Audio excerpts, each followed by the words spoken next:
Assalamualaikum warahmatullahi wabarakatuh. Selamat pagi, salam sejahtera. Terima kasih kepada moderator atas introduksinya dan juga terima kasih atas kesempatan yang diberikan kepada saya kepada panitia Jakarta Endocrine Meeting 2021. Pada kesempatan ini saya mendapat tugas untuk menyampaikan mengenai penata laksanaan CKD MBD. Seperti kita ketahui sekarang CKD atau chronic kidney disease merupakan masalah kesehatan global, ya.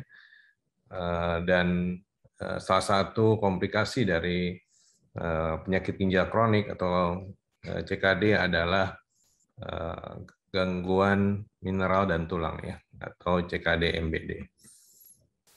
Dan kebanyakan pasien-pasien CKD akan mengalami gangguan di metabolisme mineral dan tulang.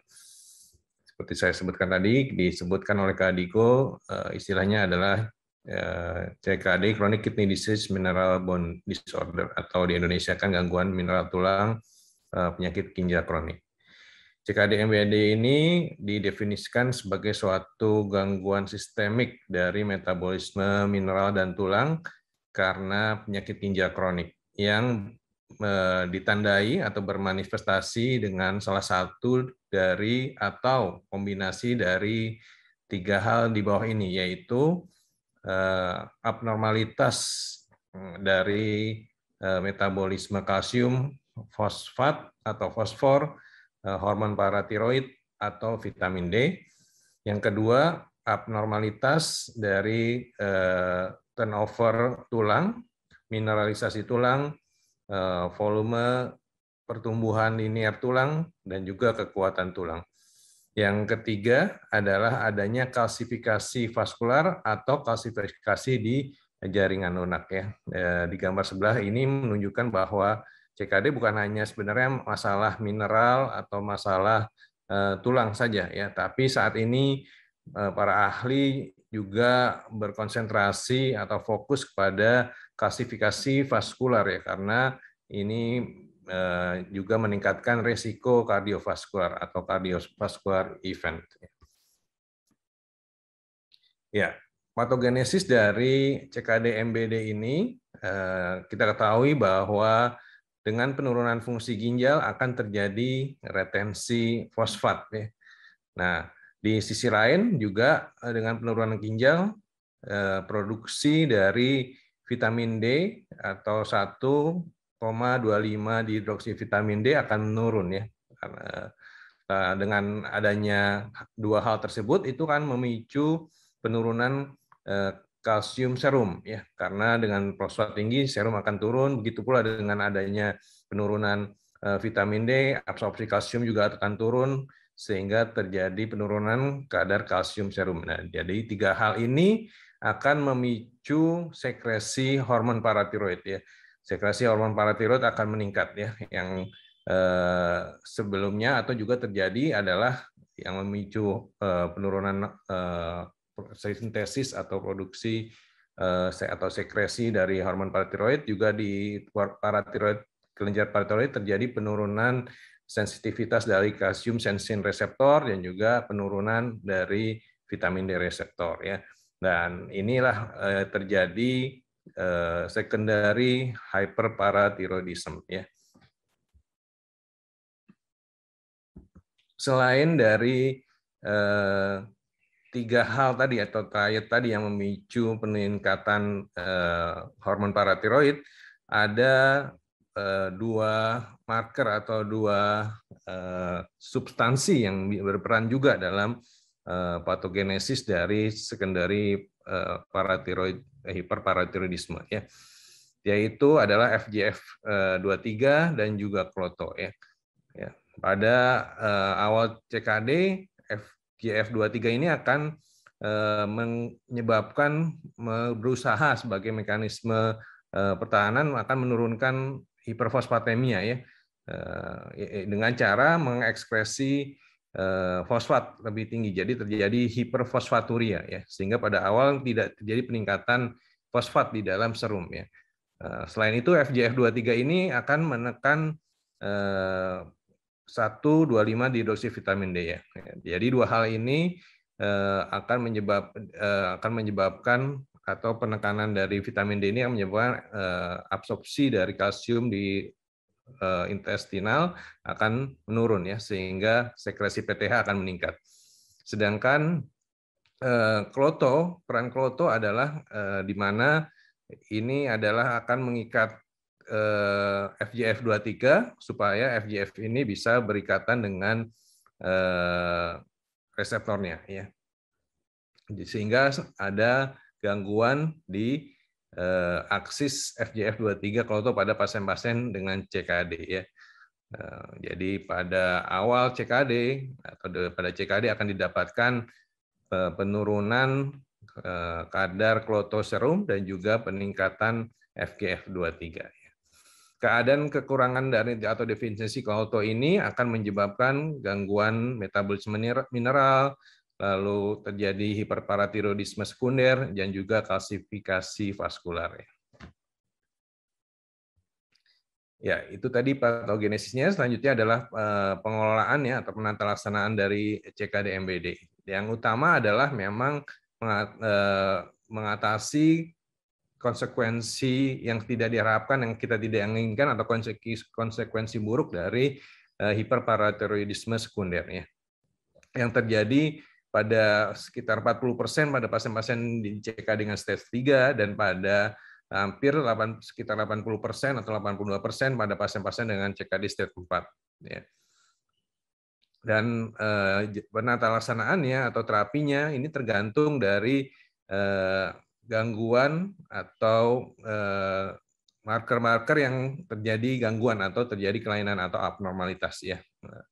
Marker itu adalah kalsium, fosfat atau fosfor, hiperparatiroid hormon, dan juga 25 hidroksivitamin D. Ya, ini adalah hubungan antara marker-marker tadi dengan mortalitas ya. Kita lihat kalau marker-marker ini meningkat, hampir sebagian besar dari studi yang dicantumkan dalam tabel ini akan meningkatkan mortalitas ya. Kalau kalsium meningkat, hampir semua kebanyakan akan meningkat. Fosfat tinggi juga dia akan meningkatkan mortalitas. Juga PTH tinggi, dia juga akan meningkatkan mortalitas ya. Namun ternyata dari sebagian dari studi-studi ini juga mendapatkan kalau marker-marker ini rendah atau di bawah nilai normalnya, juga ada beberapa studi yang mendapatkan peningkatan dari mortalitas. Jadi para ahli menganjurkan bahwa menjaga marker-marker ini dalam rentang normal. Ya, ini data yang menunjukkan bahwa kalau fosfat itu berada di luar rentang normalnya, itu akan meningkatkan kematian ya. Kita lihat ya, di sini dia kalau rendah dia akan meningkatkan risiko kematian, kalau tinggi juga ya dia. Tapi kalau dia bisa kita pertahankan di rentang normal, dia akan rendah ya. Ya, ini juga menggambarkan hal tersebut dengan gambar yang berbeda ya. Dan ini yang sebelumnya awalnya hanya ditemukan pada pasien-pasien dialisis, ternyata ini juga bisa didapatkan pada pasien-pasien dengan CKD yang non dialisis.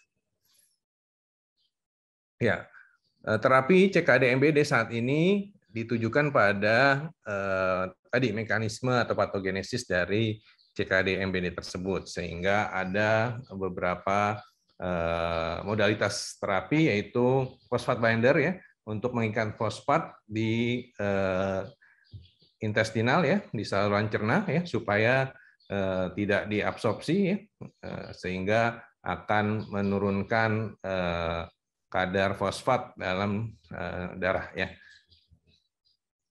Berikutnya ada modalitas yang lain adalah vitamin D ya.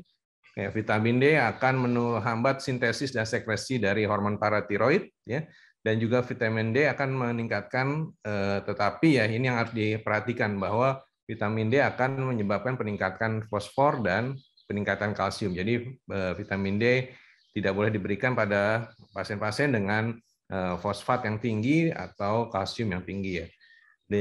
Modalitas lain adalah kalsimimetik, ya, yaitu dia bekerja untuk menurunkan PTH ya, dengan mengikat dan mengaktifasi ke reseptor kalsium sensing reseptor. Ya, pengobatan atau terapi yang ditargetkan untuk menurunkan fosfat dan mempertahankan kalsium ya di rentang normal ya. Jelas ini perlu pemantauan kadar atau marker tersebut secara serial ya, secara berkala ya, supaya kita bisa melihat trennya ya, dan kita melakukan terapi sesuai dengan abnormalitas yang ada ya. Jadi kita harus melihat semuanya karena tadi terapi tersebut bisa mempengaruhi marker yang lainnya ya. Ya. Pada dibagi ini pada CKD stadium 3A sampai stadium 5 yang dialisis, ini ada beberapa terapi yang dianjurkan menurunkan kadar fosfat ya ke nilai normal, namun juga menghindari adanya hiperkalsemia ya, dan pemilihan obat-obat untuk menurunkan fosfat atau fosfat binder disesuaikan dengan kadar dari fosfat ya. Dan kita berikan hanya kalau memang ada peningkatan fosfat serum yang progresif atau persisten ya. Pada pasien-pasien dengan yang mendapatkan fosfat binder atau fosfat lowering treatment, kalau kita berikan yang kalsium base ya, fosfat binder kalsium base yang mengandung kalsium, itu kita harus dosisnya harus diperhatikan ya, tidak boleh terlalu tinggi ya, karena tadi kita akan meningkatkan kadar kalsium ya. Penggunaan fosfat binder yang berbasis aluminium tidak dianjurkan secara jangka panjang karena bisa menyebabkan intoksikasi aluminium ya. Dan tetap dianjurkan untuk menurunkan diet atau asupan dari fosfat. Sedangkan pada CKD stadium 5 yang dialisis ada beberapa yang bisa diperhatikan lagi, yaitu kadar kalsium dialisat harus dipilih yang kalau bisa dia lebih yang rendah, menghindari dialisat mengandung aluminium, dan meningkatkan pembuangan fosfat ya dalam dia pada saat dialisis ya.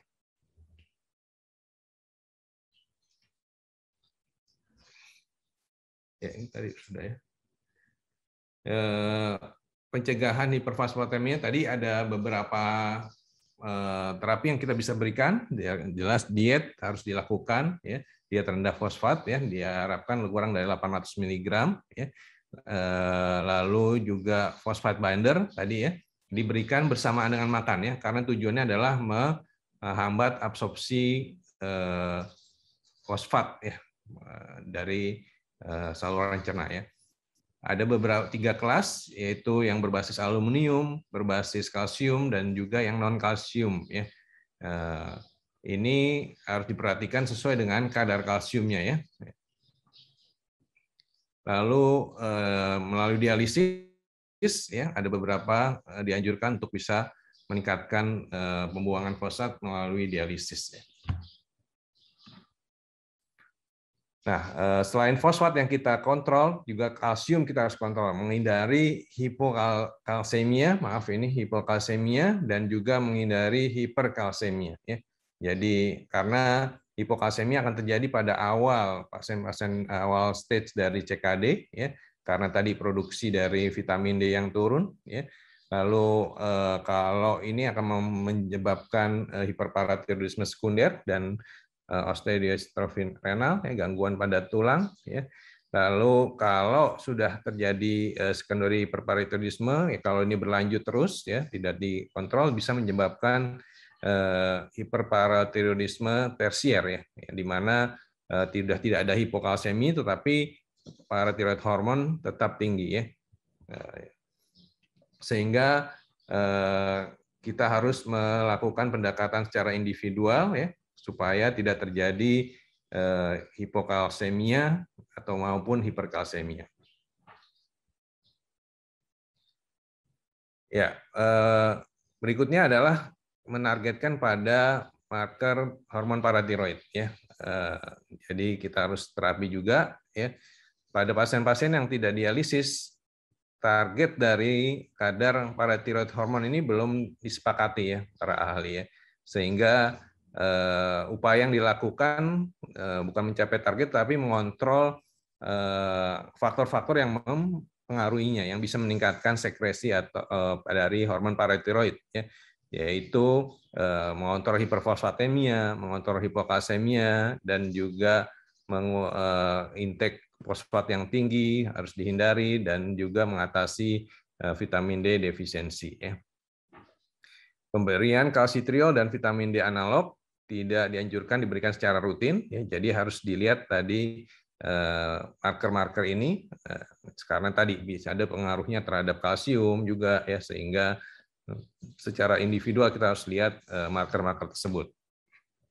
Pada pasien-pasien hemodialisis, para ahli sepakat untuk menganjurkan tidak dalam batas normal, tapi 2-9 kali dari batas atas normal ya.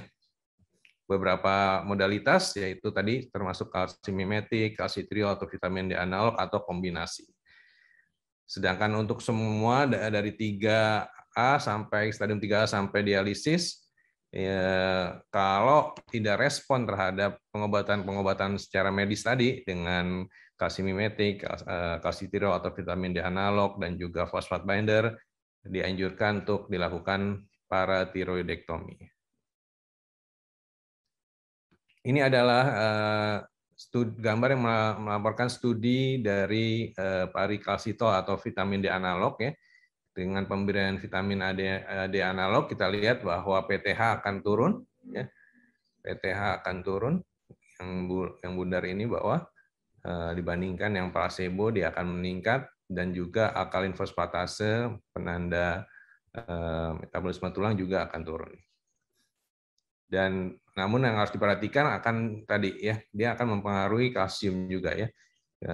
Vitamin D, absorpsi kalsium di saluran cerna akan meningkat sehingga dia bisa menyebabkan peningkatan kalsium ya, dan juga peningkatan fosfor ya.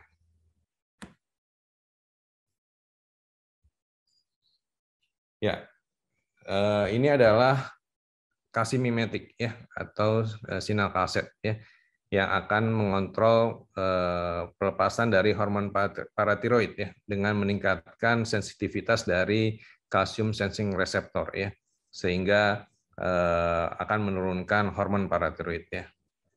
Diberikan pada dosis 30 mg pada awalnya, lalu bisa ditingkatkan, dan komplikasinya adalah atau efek samping yang bisa terjadi adalah hipokalsemia. Jadi harus diperhatikan kadar kalsium dan fosfat selama terapi. Ya, ini adalah data dari pemberian sinalkalset. Ini ada studi pada hemodialisis. Kita lihat pemberian sinalkalset pada semua level atau kadar dari hormon paratiroid bisa menurunkan kadar hormon paratiroid ya. Makin tinggi kadar baseline-nya awalnya, penurunannya makin kita lihat makin tampak. Lalu kapan indikasi paratiroidektomi ya?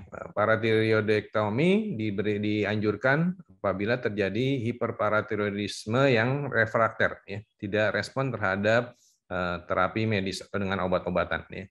Indikasinya secara khusus termasuk adanya PTH yang tetap 800 di atas 800 dengan terapi medis, adanya massa hiperplastik paratiroid ya yang lebih dari 500 mm kubik, dan juga ukuran diameter dari kelenjar paratiroid yang lebih dari 1 cm ya. Keuntungan dan manfaat dari paratiroidektomi adalah menurunkan resiko fraktur, meningkatkan densitas mineral tulang, dan juga meningkatkan survival dan kualitas hidup.